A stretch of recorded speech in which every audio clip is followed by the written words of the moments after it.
Vamos fazer a leitura. Hoje eu quero falar sobre um pedido de oração feito por um missionário. Colossenses capítulo 4 é o texto que escolhemos para esta oportunidade. O microfone ficou mais baixo, mas está dando para ouvir, não é? Perfeitamente aí atrás, tá bom? Colossenses capítulo 4, do verso 2 até o verso 6. Colossenses 4, de 2 a 6. Na verdade, os versos 5 e 6, nós não vamos fazer referência a eles na exposição desta noite. Mas vamos ler porque eles integram uma porção aqui. Diz assim: perseverai na oração, vigiando com ações de graças, suplicai ao mesmo tempo também por nós, para que Deus nos abra porta à palavra, a fim de falarmos do mistério de Cristo, pelo qual também estou algemado, para que eu o manifeste como devo fazer. Portai-vos com sabedoria para com os que são de fora. Aproveitai as oportunidades. A vossa palavra seja sempre agradável, temperada com sal, para saberdes como deveis responder a cada um. Amém. Vamos orar. Pai Celestial, nós te agradecemos porque estamos diante da tua palavra. Queremos muito que o Senhor nos abençoe nesta hora, para que esta palavra nos ajude a nossa vida como filhos e filhas teus, na edificação espiritual, na vida de oração e tudo que nós precisamos viver de forma a que com a nossa vida possamos glorificar o nome do Senhor. Muito obrigado por esta hora, Pai. No nome de Jesus é que oramos. Amém. Eu às vezes tenho o costume de dizer assim: eu queria que você pregasse comigo, porque se você pregar comigo, eu sei que a sua atenção vai ficar presa aqui, ao passo que senão você pode se distrair, não é? Então, por favor, vamos pregar juntos esse texto que fala sobre a oração. Agora, por que é que eu escolhi esse texto e este assunto para esta noite? Nós estamos vivendo este momento de missões estaduais. Missões estaduais. Conforme eu já disse, nós somos 358 mil batistas no estado de São Paulo. Não é uma população pequena, graças a Deus, mas nós podemos aumentar em muito e queremos aumentar, e estamos trabalhando para que isso aconteça.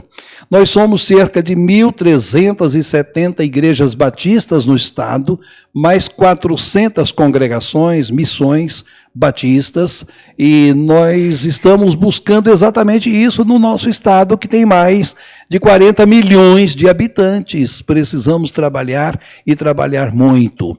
Então, o texto de hoje é um texto que um missionário, ele faz 2 pedidos de oração. 2 pedidos de oração. E então a ênfase será dada na nossa reflexão a esses pedidos. Antes, porém, eu quero fazer um outro comentário a respeito do que esta primeira frase do texto quer dizer ou nos diz. Primeiramente, meus irmãos, eu fico assim bastante até impressionado com a capacidade do Evangelho de transformar a vida de uma pessoa.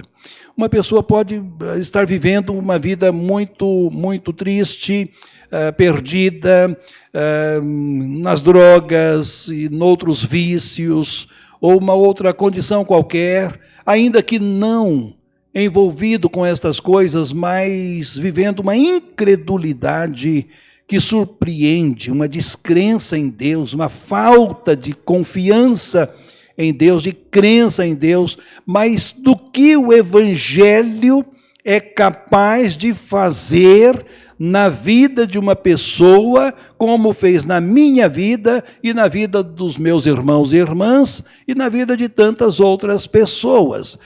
E vejam só, o que foi que o Evangelho fez na vida deste homem chamado Paulo? É impressionante. É impressionante o que o Evangelho fez na vida deste homem que antes de ser Paulo chamava-se Saulo. Era o Saulo de Tarso. E meus irmãos, quem conhece a biografia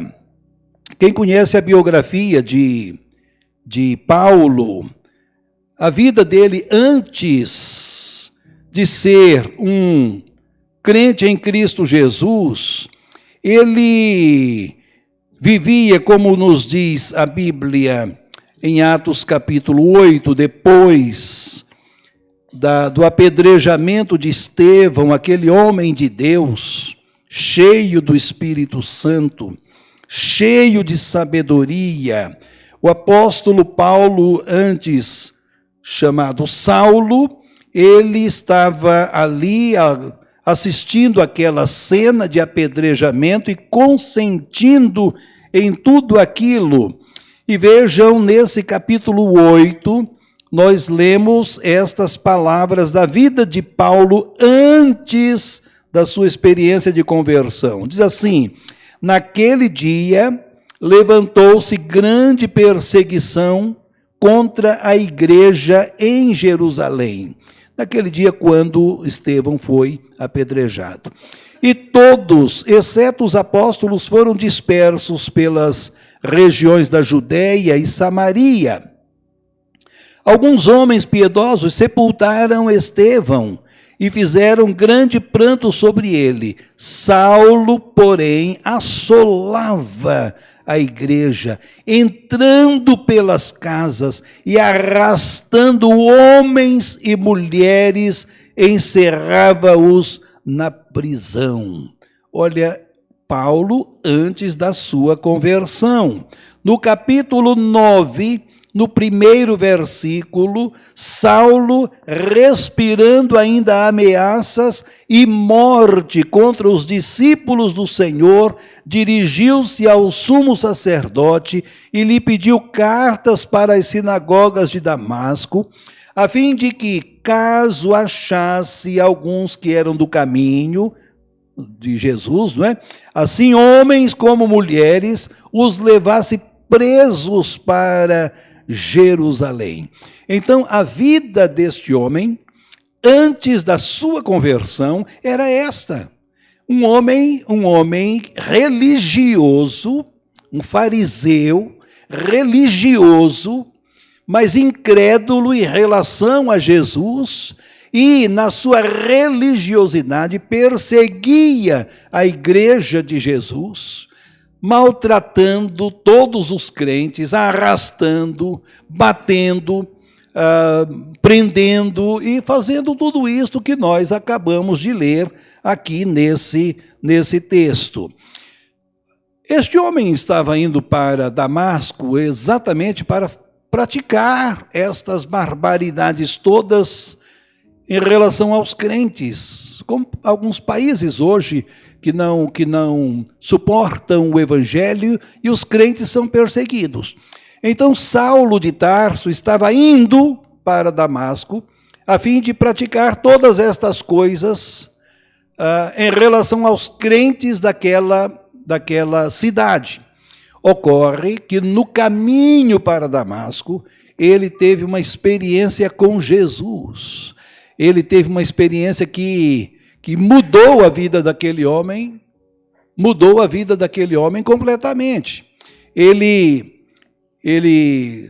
caiu, perdeu a visão, e ele quis saber quem é que estava como agente daquela situação. E quando ele perguntou, Senhor, quem és tu? A resposta foi, eu sou Jesus a quem você persegue, porque quem persegue a igreja de Jesus, persegue a Jesus. E então ele foi levado para Damasco, e Deus valeu-se de um homem chamado Ananias. Meus irmãos, Ananias conhecia a vida de Saulo. Ananias sabia de toda a tortura que ele fazia, sabia como ele batia nos crentes, arrastava, ele entrava nas casas dos crentes, judiava. Ananias sabia disso, ele tinha conhecimento dessa história, ele conhecia a biografia de Saulo de Tarso, e Deus então fala para Ananias: Ananias, tem um cidadão que está lá na rua direita, em tal lugar, ele está orando, você vai lá agora. E quando Ananias ficou sabendo que era Saulo, Ananias disse: meu Deus, por favor, não me faças, eu conheço este homem, conheço a história dele, sei do que ele é capaz, e eu não gostaria de fazer isso. Esse texto de Atos capítulo 9, do verso 10 até o 15, meus irmãos, assim, ora, havia em Damasco um discípulo chamado Ananias. Disse-lhe o Senhor numa visão: Ananias. Ao que ele respondeu: eis-me aqui, Senhor. Então o Senhor lhe ordenou: dispõe-te e vai à rua que se chama Direita, e na casa de Judas procura por Saulo, apelidado de Tarso, pois ele está orando. E viu entrar um homem chamado Ananias, e impor-lhe as mãos para que recuperasse a vista. Ananias, porém, respondeu: Senhor, de muitos tenho ouvido a respeito desse homem, quantos males tem feito aos teus santos em Jerusalém, e para aqui trouxe autorização dos principais sacerdotes para prender a todos os que invocam o seu nome. Mas o Senhor lhe disse: vai, porque este é para mim um instrumento escolhido para levar o meu nome perante os gentios e reis, bem como perante os filhos de Israel. Ananias teve um receio muito grande, é claro, conhecia a biografia de Saulo de Tarso, mas Deus falou: você vai. E ele obedeceu. E depois, meus irmãos, este Saulo de Tarso, ele vem a se tornar um dos mais proeminentes pregadores do Evangelho de Cristo de todo o tempo. Esteve na Ásia Menor, esteve na Europa, e este homem, ele convertido a Cristo agora, ele se empenha em pregar o Evangelho de Jesus Cristo para a salvação das pessoas, e ele faz para os crentes de Colossos, então, dois pedidos. Antes, porém, de pensarmos nesses dois pedidos, ele dá uma palavra de encorajamento aos crentes de Colossos. Ele diz assim: perseverai na oração, vigiando com ações de graças. Perseverai na oração. Antes dos pedidos, e como os pedidos seriam relativos à oração, ele encoraja os crentes nesse sentido. Perseverai na oração.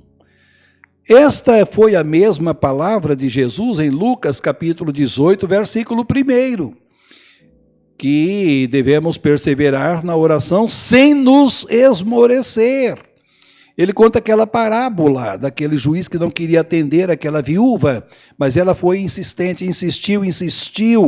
E, meus irmãos, na oração é assim, nós devemos ser insistentes mesmos, né? George Miller, ele chegou a dizer na sua biografia, está escrito, que ele se comportava da seguinte forma: você deve pedir a Deus, e pedir, sem se esmorecer, sem desistir, sem negligenciar o pedido, até que você seja atendido. Até que você seja atendido. Então, Paulo diz: perseverai em oração, permaneçam em oração. O exemplo de Jesus é um exemplo que seria suficiente para todos nós. Jesus foi um homem de oração. Porque nós sabemos que Jesus era 100% Deus, 100% homem, e na sua humanidade ele precisava orar, porque ele enfrentava as mesmas dificuldades que nós enfrentamos nos nossos dias. Então, ele é um exemplo de oração. A Bíblia tem muitos textos que falam de Jesus e de suas orações. Depois, nos anos 1800, eu cito sempre com uma certa frequência George Miller, que tem aquelas 50 mil orações respondidas, e que eu gosto muito dessa biografia, e fala deste homem de oração, quanto ele orava, impressionantemente. Eu já citei isto aqui, inclusive na igreja.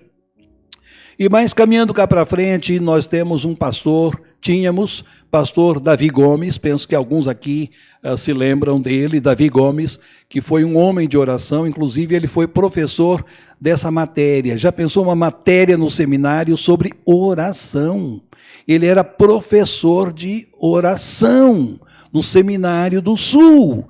E ele era um homem de oração, criou a escola bíblica do ar, um homem que viveu pela fé, Davi Gomes, um exemplo a ser seguido por todos nós. Então, meus irmãos, não devemos nos desanimar na oração, não devemos esmorecer de forma alguma, mas perseverar, vigiando,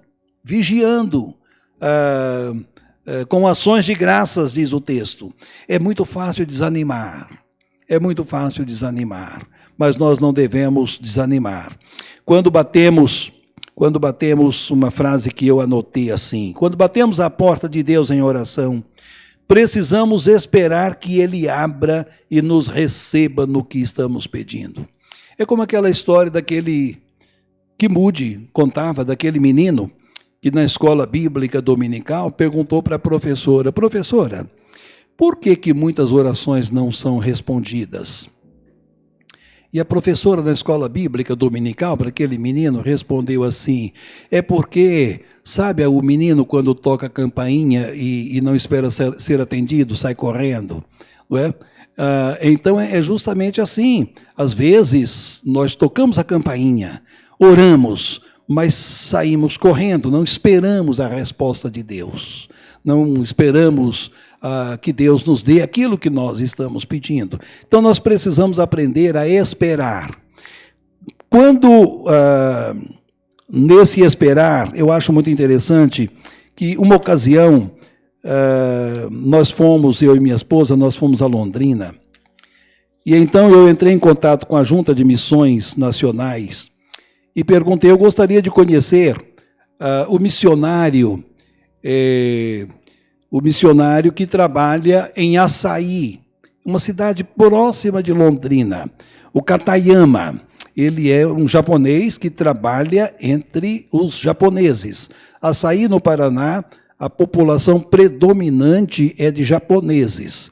E então esse missionário, Alexandre Katayama, ele é um missionário que está lá em Açaí, e o trabalho missionário dele é junto à comunidade japonesa. E então, quando pensamos em ir para Londrina, visitar nossos parentes, eu pensei, tem uma família da igreja que doou uma Bíblia em japonês, a irmã Elza, né? Levou para mim esta Bíblia em japonês. E é interessante, meus irmãos, que este missionário fez um testemunho que já rodou o Brasil, eu penso, porque eu senti de levar esta Bíblia para ele. E ele, no testemunho dele, ele diz assim, sobre o poder da oração, ele diz que em 2008, quando ele voltava do Japão para o Brasil, ele resolveu deixar a Bíblia dele em japonês, e todos os livros dele, lá com um irmão chamado Takahiro, que foi um filho na fé, um homem que ele ganhou para Jesus lá no Japão. E ele diz que o tempo passou, e quando aconteceu o ano de 2010, ele foi chamado pela Junta de Missões Nacionais para plantar uma igreja lá nessa cidade, que é a cidade de Açaí. uma cidade japonesa no norte do Paraná. E ele diz que quando chegamos à casa de japoneses para evangelizar a eles, pensava na Bíblia em japonês que havia deixado lá no Japão. Ele deixou a Bíblia em japonês no Japão. Certo dia, diz ele, procurei em lojas aqui no Brasil, mas não encontrei a mesma Bíblia escrita em kanji e hiragana. E certa madrugada não consegui dormir pensando na minha Bíblia em japonês.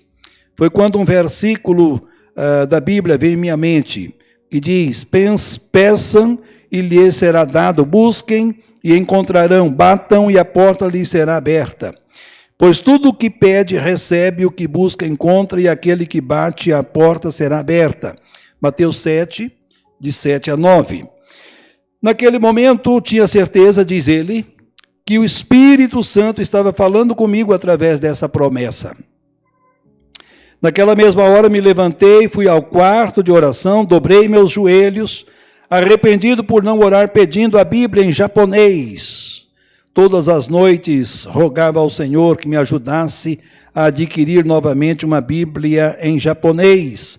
Cheguei até a escrever no caderno de oração, Senhor, preciso de uma Bíblia em japonês, igual àquela que tinha no Japão, em kanji e hiragana. Pois bem, passou alguns dias, certa manhã recebi, e aí então vem esse momento, né? Depois ele contou para mim que ele procurou essa Bíblia por todas as lojas do Brasil, fazendo contato e querendo a Bíblia, querendo, e buscando conseguir essa Bíblia em japonês, e ele não conseguia em hipótese alguma, não encontrava em lugar nenhum. E aí ele conta que numa certa manhã, chega lá um pastor que ia de Mogi das Cruzes para sair, e então ele conta exatamente isto, que esse pastor disse, eu tenho algo para te entregar. E como esse pastor estava em Londrina, e esse pastor era exatamente eu que estava lá, cidade próxima de Açaí, que o pastor disse que passaria em minha casa. Eu não conhecia e fiquei pensando, quem é esse pastor? Quem será? O que é que ele tem para entregar para mim? E então o pastor Osmar chegou em casa com um pacote e começou a contar que uma família de japoneses em Mogi das Cruzes, o pai faleceu e a Bíblia ficou com a família, mas a família não tinha interesse na Bíblia, até porque não liam japonês. Só o pai falecido, que era japonês, se converteu, tinha esta Bíblia e lia. E então a família entregou a Bíblia ao pastor Osmar, e então ele ficou sabendo do nosso trabalho com os japoneses. E então ele e a sua esposa vieram até a nossa casa para nos presentear com a Bíblia em japonês. E ele diz assim, quando eu abri a caixa, era exatamente a Bíblia em japonês que havia deixado no Japão. Exatamente a Bíblia que havia deixado no Japão, escrita em kanji e hiragana.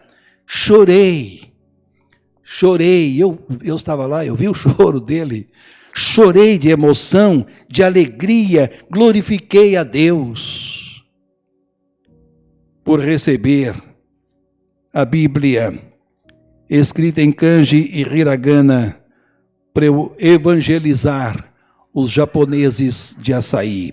Às vezes, meus irmãos, é assim, nós temos que pedir e esperar. Um dia vai chegar à nossa porta.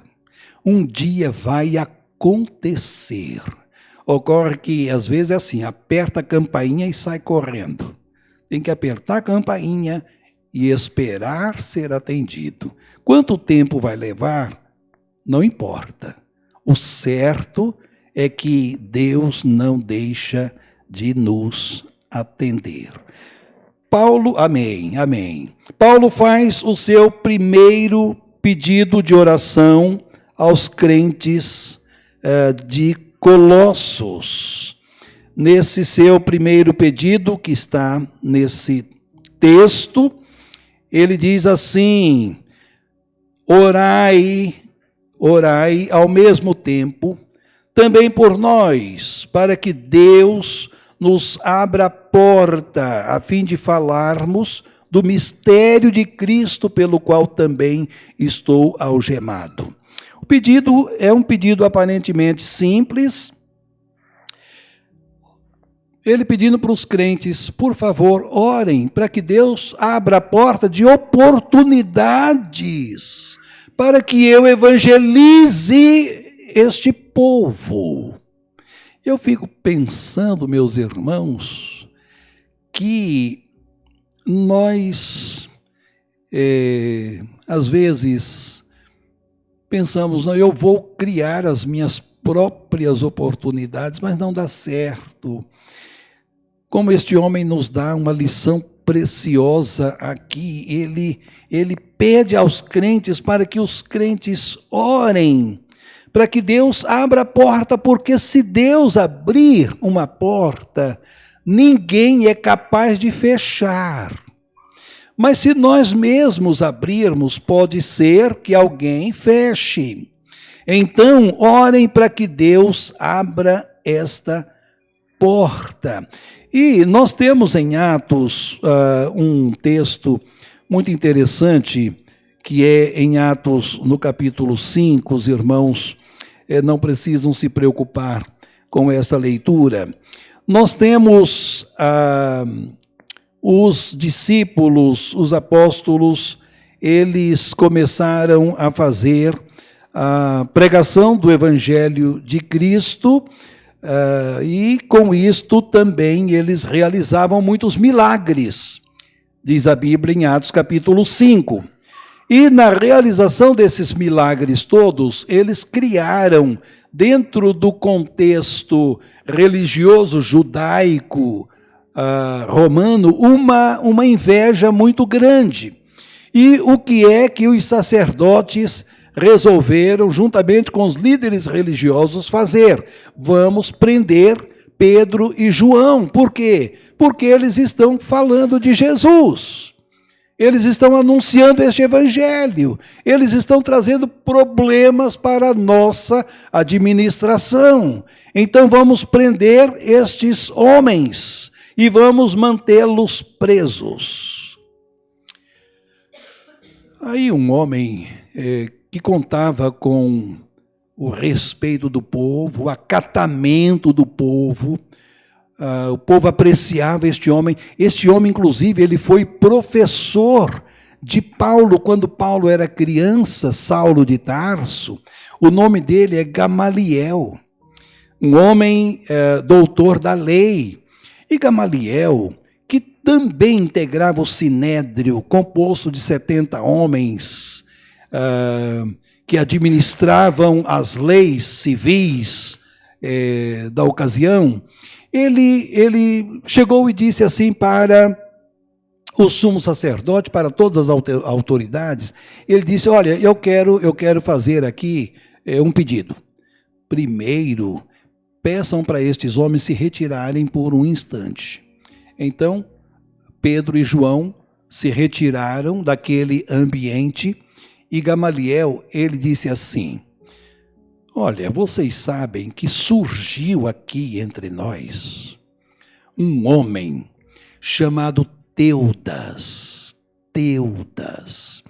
Este homem, ele se apresentava como um profeta, ele se apresentava como um Messias, e ele conseguiu arrebanhar para si cerca de 400 homens. E ele dizia assim: vocês devem me seguir e nós vamos atravessar o Jordão. Quando chegarmos às margens do Jordão, eu vou fazer um sinal, o Jordão vai se abrir e nós vamos passar a pés enxutos pelo Jordão. Ele estava pensando em Moisés e se colocando como se tivesse o mesmo poder, a mesma capacidade. E então Gamaliel disse assim: olha, vocês se lembram que antes de isto acontecer, o governador Cúspio Fado determinou uma cavalaria para ir ao encalço de Teudas e destes 400 homens e acabar com eles por conta da mentira, do charlatanismo e de tudo que este homem está fazendo. E então, o que foi que aconteceu? Desses 400, muitos foram mortos e outros foram presos, e Teudas teve a cabeça cortada, pescoço e a cabeça levada para Jerusalém. E Gamaliel disse: vocês sabem por que isso aconteceu? Porque isto vinha da cabeça de Teudas. Era a capacidade dele. Ele era o senhor da razão. Ele era um tipo arrogante. Ele não dependia de ninguém, somente dele para fazer isto. E o que foi que aconteceu? Acabou em nada. Acabou em nada. Agora, vocês tomem cuidado. Gamaliel falando no Sinédrio, com homens de muita capacidade. E ele era um doutor da lei. Diz: agora vocês tomem cuidado. Cuidado com esses homens. Porque se o que estes homens estão fazendo aqui tiver origem humana, vai acontecer com eles e com os seguidores deles o mesmo que aconteceu com Teudas. Mas, caso a origem do que esses homens estão fazendo, se a origem é divina, se isto vem de Deus, tomem cuidado, porque vocês poderão estar lutando contra Deus.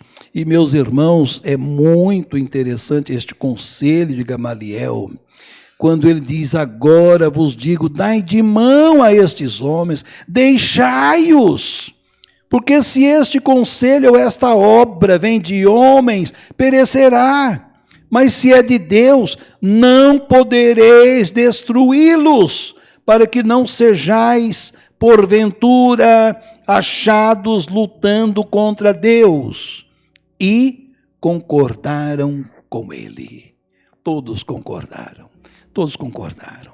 Orem, não se desanimem, para que Deus abra as portas e possamos entrar, e a porta que Deus abrir, que ninguém possa fechar. Ah, que maravilha! E estes homens de Deus continuaram o seu trabalho, ganhando vidas para Jesus, curando enfermos, fazendo a obra de Deus de uma maneira extraordinária, poderosa. Ah, que bênção, que bênção. Então Paulo faz este primeiro pedido e depois ele faz um segundo pedido, e este segundo pedido, que está nesta carta aos Colossenses, no capítulo 4, agora no versículo 4. Para que eu o manifeste como devo fazer. Como devo fazer. Meus irmãos, embora Paulo fosse um homem formalmente muito bem preparado, e nós sabemos disto, sabemos pela Bíblia de toda a capacidade de Paulo. Aliás, Gamaliel foi o mestre dele, foi o professor dele. E Paulo, ele quando chega em Atenas, e ele se encontra com aqueles filósofos, os epicureus, enfim, ele coloca aqueles homens todos no bolso, porque o conhecimento dele superava em muito o conhecimento daqueles filósofos todos que perambulavam por Atenas, cidade de muita gente que não tinha o que fazer, e por não ter o que fazer, ficavam lá discutindo coisas. E então Paulo era um homem formalmente muito bem preparado.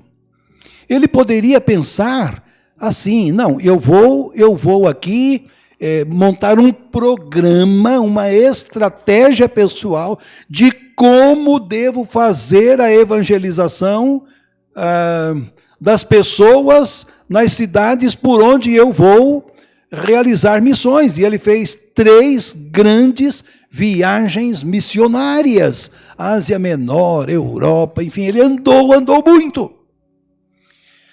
E ele poderia pensar, eu vou elaborar um programa de ação missionária, eu mesmo, e vou fazer assim mesmo, desse jeito como eu programar. Mas não. Ele disse, não, eu quero pedir a vocês, crentes de Colossos, que vocês orem para que Deus diga para mim como é que eu devo fazer. Eu não sou capaz de montar um programa de avanço missionário. Orem, por favor, peçam a Deus para que Deus me dê esta capacidade, esta estratégia para que a pregação do Evangelho tenha sucesso. Então, e para que tenha sucesso precisa vir de Deus. Meus irmãos, eu fico pensando como que Deus resolve as coisas, as estratégias. Eu lembro de uma estratégia de Jesus que está no Evangelho de João, capítulo 4. Que interessante. Quando Jesus, que fala que o texto diz que Jesus tinha que passar por Samaria. Jesus tinha que passar, mas ele era judeu e os judeus não se davam com os samaritanos e vice-versa. Um não falava com o outro e assim por diante. Um judeu falar com uma mulher samaritana, muito menos. Isso não acontecia de forma alguma, hipótese alguma. Mas Jesus, ele vai e ele chega diante do poço, de um poço lá em Sicar, e tem uma mulher samaritana que está lá tirando água. O texto diz que os discípulos de Jesus foram para a cidade comprar comida, então deviam estar com fome. Mas o que é que Jesus faz? Jesus para ali, onde está aquela mulher, tirando água, e faz um pedido para ela: dá-me de beber. Que interessante. Jesus podia ter pedido outra coisa, mas não, o foco daquela mulher era água. Se a mulher estivesse fazendo uma outra coisa, Jesus ia fazer referência a esta outra coisa. Dá-me de beber. A mulher disse, mas como tu, sendo judeu, pedes água a mim, que sou uma mulher samaritana? E outra coisa, o poço é fundo, não tem com que tirar, ou mentira, né? Ela não estava lá tirando água. O poço é fundo, o senhor não tem com que tirar. Não estou falando que eu vou tirar água, né? Eu estou falando para você me dar de beber. É isso que eu quero. É isso que eu estou pedindo. Jesus podia ter dito, mas Jesus acho que era um bom cavalheiro. Talvez não fosse como alguns de nós, não é? Que já daria uma resposta assim, um pouco mais... eu estou pedindo para você me dar água, não estou dizendo que eu vou tirar. Dá-me de beber. E depois, naquela conversa toda ali, Jesus ele se revela àquela mulher como sendo a água viva que desceu do céu. E a mulher diz, então me dá dessa água para que eu nunca mais volte aqui. Isso aqui é um sacrifício. Eu venho de longe buscar água aqui desse poço. Então o senhor, por favor, me dê dessa água, porque se é uma água que eu não vou precisar de beber novamente, então, ótimo, eu quero essa água. Aí Jesus fala assim, então você vai lá em casa e traz lá o seu marido. Não, eu não tenho marido. Você disse bem, porque você já teve 5 maridos e o homem com quem você está vivendo agora não é marido seu. A mulher disse, com quem eu estou falando? Meu Deus. Ai. Aquela mulher, quando saiu e foi para a sua cidade, falou de Jesus, todo mundo queria saber quem ele era, e uma multidão se converteu em razão do testemunho daquela mulher. A estratégia de Jesus, dá-me de beber. A mulher estava mexendo com isto. Estava mexendo com isto. Então, quando a estratégia vem de Deus, o resultado não vai ser pequeno. Primeiro, vai haver resultado, ou resultados, e resultados abundantes. Então, Jesus, ele usou dessa estratégia. E, meus irmãos, nós estamos há 2000 anos do cristianismo. Nós estamos em 2023.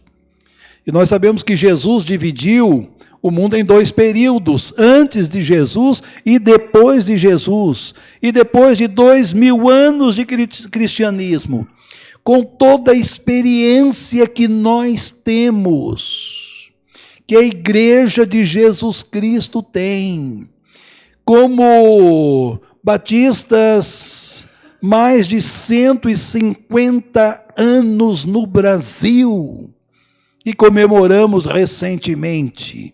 Mesmo com todo este cabedal, com toda esta experiência acumulada na evangelização do Brasil e do mundo, nós dependemos exclusivamente de Deus, para que Ele nos diga como é que nós devemos fazer. E é o que o apóstolo Paulo disse, para que eu o manifeste como devo fazer. Como devo fazer? Eu não sei como fazer. Para que haja um resultado de acordo com a vontade de Deus. Então eu estou pedindo para vocês que orem, para que Deus dê a mim, aos meus companheiros de trabalho, as estratégias, como devemos fazer a obra de evangelização. Meus irmãos, nós estamos aqui em Sabaúna, e eu penso, esse distrito não é pequeno, é um distrito que tem uma população considerável. Nós precisamos, meus irmãos, permanecer na oração. Permanecer na oração. Como Jesus fazia, George Miller fazia, Davi Gomes fazia. Nós precisamos permanecer na oração, não podemos, não devemos nos desanimar.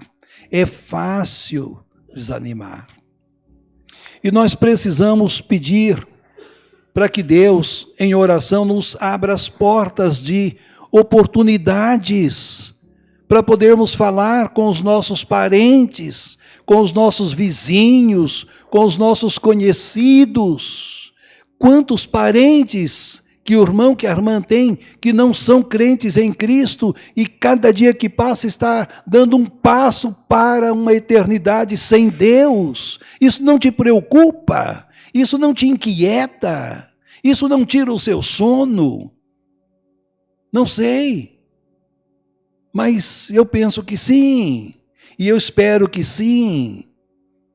Para que Deus abra a porta de oportunidades. De repente a oportunidade está dentro da sua casa, está na sua rua, está no seu bairro, está no seu distrito, no seu trabalho, no seu escritório, sei lá onde.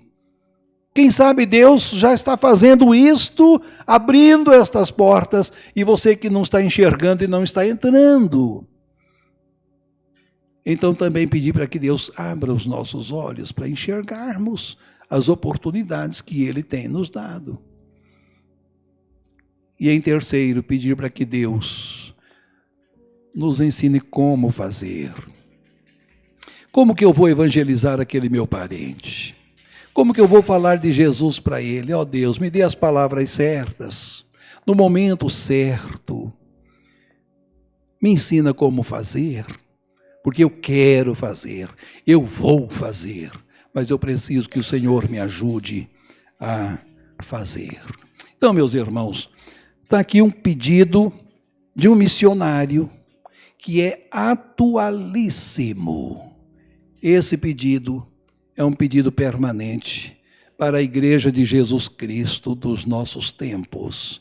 E eu diria para a Igreja Batista em Sabaúna, que Deus assim nos ajude. Amém.